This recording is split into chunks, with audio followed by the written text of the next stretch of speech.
இதுக்கப்புறமாவது முத்து மீனா ரோகிணி பற்றின விஷயங்களை கண்டுபிடிக்கிறதுக்கு ஏதாவது ஒரு விஷயம் பண்ணணும் அப்படின்னு சொல்லி நினைக்கிறவங்க நம்ம வீடியோக்கு லைக் பண்ணிக்கோங்க.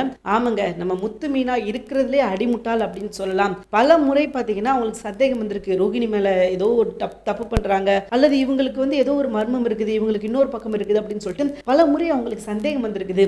ஆனால் அந்த சந்தேகத்தை எதையுமே இவங்க அடுத்த கட்டத்துக்கே கொண்டு போகலை. அந்த சந்தேகத்தை எல்லாத்தையும் என்ன பண்ணியிருக்காங்க அப்படின்னு பார்த்தீங்கன்னா, ஒன்று அவங்களுக்குள்ளே வச்சுக்கிடுவாங்க, இல்லை அப்படின்னா அதை அப்படியே தூக்கி விட்டுருவாங்க. ஓகே, போனா போகுது பாத்துக்கலாம் அப்படின்னு சொல்லி விட்டுருவாங்க. சோ இது எவ்வளவு பெரிய தப்பு அப்படின்றது அவங்களுக்கு இப்ப புரியாது. ஆனா கண்டிப்பா இதுக்கப்புறம் அவங்களுக்கு புரிஞ்சுதான் ஆகணும். ஏன்னா ரோகிணியோட ஆட்டம் நாளுக்கு நாள் அதிகமா போகுது. இதுக்கப்புறம் இவங்க அந்த விஷயத்தை பண்ணல அப்படின்னா கண்டிப்பா என்னைக்கா இருந்தாலும் அது இவங்களுக்கு தான் பிரச்சனை, அது இவங்களுக்கு தான் கெடுதல். ஏன்னா ரோகிணி ஒரு நேரம் போல ஒரு நேரம் இருக்க மாட்டாங்க. அவங்க கோவப்பட்டாங்க அப்படின்னா எந்த எல்லைக்கும் போவாங்க. அவங்களை பொறுத்த வரைக்கும் பாத்தீங்கன்னா சுயநலம் மட்டும்தான் அவங்களுக்கு முக்கியம். சோ அவங்களோட சொந்த சுயநலத்துக்காக என்ன வேணா செய்வாங்க அப்படின்றது நமக்கு நல்லாவே தெரியும். சோ அதனால இதுக்கப்புறம் முத்து மீனா மேல கிறிஷ் கொஞ்சம் அதீத பாசம் வைக்க ஆரம்பிச்சிட்டாரு, அல்லது அவங்க தான் முக்கியம் அப்படின்னு சொல்லி நினைக்க ஆரம்பிச்சிட்டாரோ அவ்வளவுதாங்க. நம்ம முத்து மீனா கதையை முடிக்கிறது கூட நம்ம ரோகிணி தயங்க மாட்டாங்க. ஏன்னா ரோகிணியோட கேரக்டர் அப்படி, அவங்களோட குணம் அப்படி அப்படின்றது நமக்கு நல்லாவே தெரியும். சோ அதனால முத்து மீனா இதுக்கப்புறம் ரொம்பவே ஜாக்கிரதையா இருக்கணும். அது போக பாத்தீங்கன்னா இவங்க விஷயத்துல ரொம்ப கேர்ஃபுல்லா இருக்கணும் ரோகிணி விஷயத்துல. சோ அது ஒரு பக்கம் கேர்ஃபுல்லா இருக்கிறத விட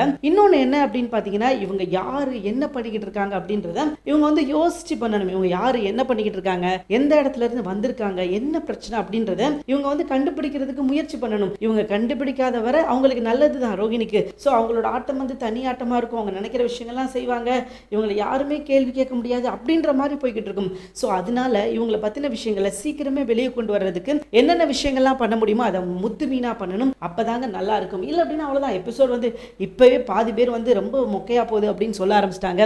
இதே விஷயம் ரிப்பீட்டடா நடந்தது அப்படின்னா கண்டிப்பா அதே விஷயத்தை தான் ரிப்பீட்டடா சொல்ல ஆரம்பிச்சிருவாங்க. அவ்வளவுதான். இதுக்கப்புறம் சீரியல் பார்க்கறதே விட்டுருவாங்கன்னு வச்சுக்கோங்களேன். ஸோ அந்த அளவுக்கு இவங்க பண்ற விஷயங்கள்லாம் இருக்குது. இதெல்லாம் முடிவுக்கு கொண்டு வரணும் அப்படின்றது நம்மளோட ஆசை. சீக்கிரமே இந்த பிரச்சனையெல்லாம் முடிச்சுட்டு அடுத்த கட்டமா ரோகிணி பத்தின விஷயங்களை கண்டுபிடிக்கணும் அப்படின்னு சொல்லி இறங்கினாலும் நல்லா இருக்கும். ஆனா பாத்தீங்கன்னா இந்த பிரச்சனையிலே ரோகிணி பத்தின உண்மையை கண்டுபிடிச்சிடுறாங்களா அப்படின்னு சொல்லி கொஞ்சம் எதிர்பார்ப்பு இருந்தாலும் கிறிஷ் விஷயம் அப்படிங்கும்போது அது பெருசா ஒண்ணுமே தெரியல. ஏன்னா கிறிஷ் விஷயத்தை ரொம்ப ஈஸியா முடிக்க வேண்டிய விஷயம். ரோகிணி நினைச்சாங்க அப்படின்னா கிறிஷை போய் அவங்க அம்மா வீட்டில் விட்டுட்டு இந்த பிரச்சனை இதோட முடிச்சுக்கலாம், அவ்வளவுதான், என் பொண்ணு ஊர்ல இருக்கா, நான் இங்க இருக்கேன், அவன் என்ன இங்க இருக்க சொல்லிட்டா அப்படின்னு சொல்லி இந்த பிரச்சனையை முடிச்சுக்கலாம். பட் எதுக்காக இவ்வளோ தூரம் இழுத்துட்டு போறாங்க அப்படின்னு சொல்லி தெரியல. பட் பார்ப்போம், ஏதோ ரீசன் இருக்குது.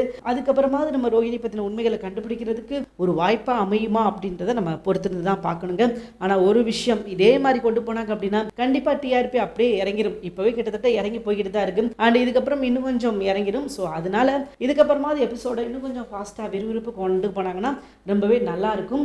பார்க்கலாங்க என்ன செய்யறாங்க அப்படின்னு சொல்லிட்டு. தேங்க்யூ ஃபார் வாட்சிங். இந்த வீடியோ உங்களுக்கு பிடிச்சிருந்துச்சுன்னா மறக்காம லைக் பண்ணிக்கோங்க. நம்ம சேனல் நீங்களும் சப்ஸ்கிரைப் பண்ண வந்தீங்கன்னா உடனே சப்ஸ்கிரைப் பண்ணிக்கோங்க. தேங்க்யூ.